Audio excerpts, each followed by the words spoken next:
নমস্কার বন্ধুরা, সর্বাণী রান্নাঘরে আবারও চলে এসেছি নতুন একটা রেসিপি নিয়ে। আর আজকে আমি পটলের সঙ্গে চিকেন দিয়ে দারুণ স্বাদের একটা রেসিপি আপনাদের সঙ্গে শেয়ার করব, যেটা ভাত এবং রুটি সব কিছুর সঙ্গেই খেতে ভীষণই ভালো লাগবে। আজকে রেসিপিটার জন্য আমি এখানে নিয়েছি 5টা কাঁচা পাকা পটল আর নিয়েছি 2 টুকরো চিকেন। আর এই চিকেনটা রান্নার থেকে আমি 2 টুকরো সলিড পিস তুলে রেখেছিলাম। আর আজকে আমি এটা দিয়ে কি বানাতে চলেছি আপনারা ভিডিওটা প্রথম থেকে শেষ পর্যন্ত দেখতে থাকুন। ভালো লাগলে একটা লাইক দেবেন, সেই সঙ্গে যদি নতুন বন্ধুরা এসে থাকেন অবশ্যই আমার চ্যানেলটিকে সাবস্ক্রাইব করে আমার পাশে থাকার অনুরোধ রইল। প্রথমে এই চিকেনের টুকরো দুটো আমি সেদ্ধ করে নেব। চিকেনের টুকরো দুটো সেদ্ধ করার জন্য গ্যাস অন করে কড়াই বসে তার মধ্যে দিয়ে দিয়েছি পরিমাণ মতো জল। এবার দেব পরিমাণ মতো হলুদের গুঁড়ো, সেই সঙ্গে দিয়ে দেবো স্বাদ অনুযায়ী লবণ।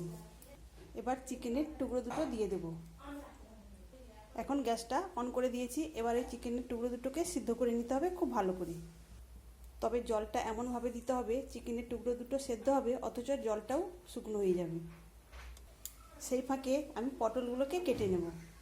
তার আগে আমি একটা ঢাকনা দিয়ে ঢেকে দিয়ে এটাকে সেদ্ধ করে নেব। এদিকে একটা পটল নেব, নিয়ে তার 2 সাইডের অংশটা এইভাবে কেটে বাদ দিয়ে দিতে হবে।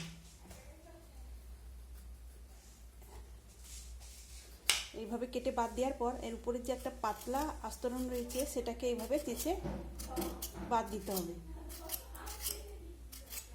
তবে যদি পাকা পটল হয়ে থাকে তাহলে এই কাজটা করার প্রয়োজন নেই। যেহেতু এটা আমি কাঁচা পটল নিয়েছি তাই উপরের এই আবরণটা আমি এইভাবে চেঁচে বাদ দিয়ে দিয়েছি। আর এখানে এটা পাকা পটল রয়েছে তাই এই কাজটা এটা করার প্রয়োজন নেই, শুধুমাত্র 2 সাইডের অংশটা এইভাবে কেটে বাদ দিয়ে দিলেই হবে। একই রকমভাবে আমি সব পটলগুলো এইভাবে পরিষ্কার করে নেব। সব পটলগুলোই পরিষ্কার করে নিয়েছি। এবার এগুলোকে জল দিয়ে ধুয়ে নিতে হবে। পটলগুলো পরিষ্কার করে ধুয়ে নেওয়ার পর এবার এগুলোকে কেটে নেব। প্রথমে প্রত্যেকটা পটলই আমি 2 ভাগ করে কেটে নেব।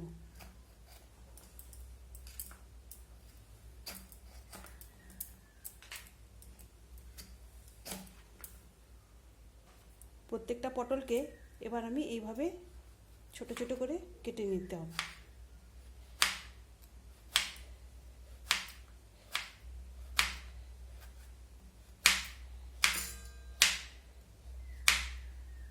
তো দেখুন বন্ধুরা, এইভাবে আমি কেটে নিয়েছি। একই রকমভাবে সব পটলগুলোকে এইভাবেই কেটে নেব। আমি আজকে 5 পিস পটল আর 2 টুকরো চিকেন দিয়ে রেসিপিটা বানিয়ে নিচ্ছি। আপনারা আপনাদের প্রয়োজন অনুযায়ী কম বেশি পটল এবং চিকেনের টুকরো দিয়ে রেসিপিটা বানিয়ে নেবেন।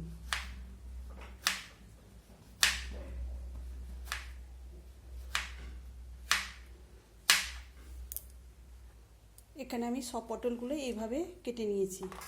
আর কেটে নেওয়ার পর এগুলোকে একটা পাত্রে এখন তুলে নেব।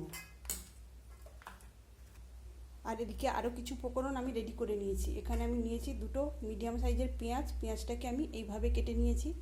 আর এখানে নিয়েছি একটা মিডিয়াম সাইজের পাকা টমেটো, পাকা টমেটোটা এখানে 4 টুকরো করে কেটে নিয়েছি। আর নিয়েছি 4টে কাঁচা লঙ্কা, সেই সঙ্গে নিয়েছি 7-8 কোয়া রসুন। রসুনটাকে আমি এখন শিলপাটায় থেঁতো করে নেব। রসুনটাকে আমি এইভাবে থেঁতো করে নিয়েছি। এদিকে দেখুন চিকেনটাও খুব সুন্দরভাবে সেদ্ধ হয়ে গেছে আর জলটাও একদম কমে গেছে। এইভাবেই চিকেনটাকে সেদ্ধ করতে হবে। এখন এই চিকেনের টুকরো দুটো আমি একটা বাটিতে তুলে নেব। চিকেনের টুকরো দুটো তুলে নিয়েছি। এখন এটাকে ঠান্ডা করে নিতে হবে। এখন এই কড়ার মধ্যে দিয়ে দেবো আমি 2 টেবিল চামচ সরিষার তেল। তবে এই রান্নাটা সরিষার তেলে করলেই ভীষণ ভালো লাগবে খেতে। তেলের মধ্যে প্রথমে কেটে রাখা পটলগুলো ভেজে নেব। পটলের মধ্যে দিয়ে দেবো পরিমাণ মতো লবণ আর দিয়ে দিলাম পরিমাণ মতো হলুদের গুঁড়ো। এখন এই পটলটাকে একটু নাড়াচাড়া করে নিয়ে ঢাকা চাপা দিয়ে দিয়ে আমি পটলটাকে ভেজে নেব। তাতে পটলটা ভাজাও হয়ে যাবে আর সেদ্ধ হয়ে যাবে সুন্দরভাবে। এদিকে সেদ্ধ করা চিকেনটা ঠান্ডা হয়ে গেছে। এখন হাত দিয়ে এই চিকেনের টুকরো দুটোকে ম্যাশ করে নিতে হবে।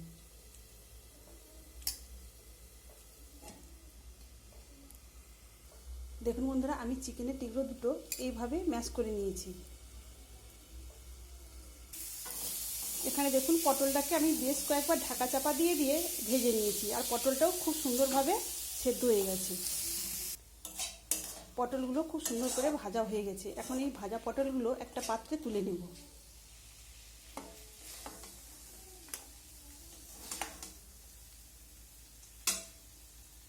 ভেজে নেওয়া পটলগুলো তুলে নিয়েছি। এখন এই কড়ার মধ্যে আবারও দিয়ে দেবো 1 থেকে 2 টেবিল চামচ সরিষার তেল। তেলের মধ্যে দিয়ে দিলাম গোটা জিরে। জিরাটা ভাজা হয়ে গেলে এখন এর মধ্যে দিয়ে দেবো থেঁতো করে রাখা রসুন, আর দিয়ে দিলাম কেটে রাখা কাঁচা লঙ্কা। এখন রসুন আর কাঁচা লঙ্কাটা এই ভেজে নেওয়া জিরার সঙ্গেও খুব সুন্দর করে ভেজে নিতে হবে, যতক্ষণ না পর্যন্ত এই রসুনের কাঁচা গন্ধটা চলে যাচ্ছে। রসুন আর কাঁচা লঙ্কাটা ভেজে নেওয়ার পর এর মধ্যে দিয়ে দেবো কুচানো পেঁয়াজ। তবে আমি সম্পূর্ণ কুচানো পেঁয়াজটা দেবো না, খানিকটা রেখে দেবো। পেঁয়াজটাও একটু ভেজে নিতে হবে লালচে করে।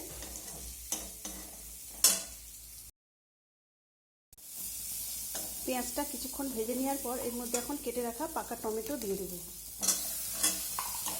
পাকা টমেটো দিয়ে আবারও বেশ কিছুক্ষণ নাড়াচাড়া করে ভেজে নিতে হবে।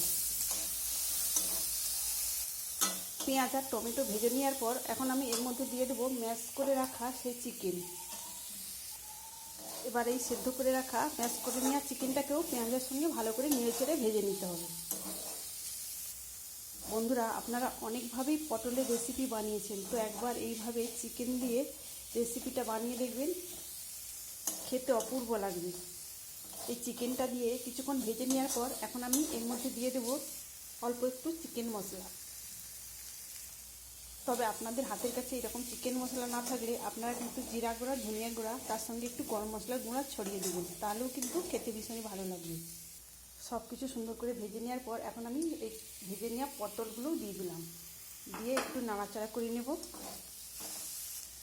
পটলগুলো দিয়ে একটু খুন্তির সাহায্যে একটু ভাঙা ভাঙা করে দিতে হবে এই পটলগুলো। বন্ধুরা, আপনারা অবশ্যই এভাবে একবার বানিয়ে দেখবেন, আর কেমন হয়েছে আমাকে কমেন্ট করে জানাতে ভুলবেন না। বন্ধুরা, আমি আগেই পটল ভাজার সময় লবণ দিয়েছিলাম আর চিকেনটাও সিদ্ধ করার সময় লবণ দিয়েছিলাম, তাই আর লবণটা দিতে লাগবে না। এখন গ্যাসটাকে আমি অফ করে দেব। এখন যে বাকি পেঁয়াজের কুচানোটা সেটা আমি দিয়ে একটু নাড়াচাড়া করে নিলেই আমার রেসিপিটা একদম রেডি। আর এইভাবে কাঁচা পেঁয়াজ মাখিয়ে নিলে এটা খেতে আরও বেশি ভালো লাগবে।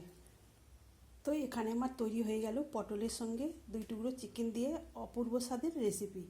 তাহলে বন্ধুরা, আজকের মতো আসি। সবাই ভালো থাকবেন, সুস্থ থাকবেন। ধন্যবাদ।